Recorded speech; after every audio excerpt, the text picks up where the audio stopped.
राज ठाकरेंनी आरक्षणाबाबतची भूमिका बदलावी असं रामदास आठवलेंचं म्हणणं आहे.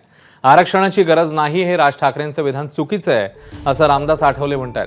ओएसिस फर्टिलिटीच्या तज्ज्ञांनी IVF उपचार पद्धतीद्वारे 1 लाखांहून अधिक जोडप्यांना मातृत्व प्राप्तीचा आनंद दिला आहे. मोफत अपॉइंटमेंट बुक करण्यासाठी आजच संपर्क साधा. तर आरक्षणाबाबतची भूमिका कायम ठेवली तर मनसेच्या उमेदवारांवर बहिष्कार घालावा असंही रामदास आठवलेंनी म्हटलंय. आरक्षण काही झालं तरी जाती व्यवस्था जोपर्यंत संपत नाही तोपर्यंत आम्ही आरक्षणाला धक्का लागू देणार नाही.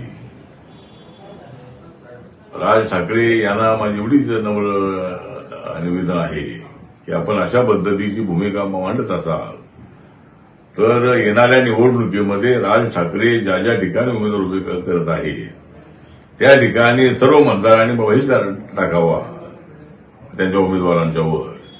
अशा पद्धतीची माझी नम्र सूचना आहे. एबीपी माझा, उघडा डोळे बघा नीट.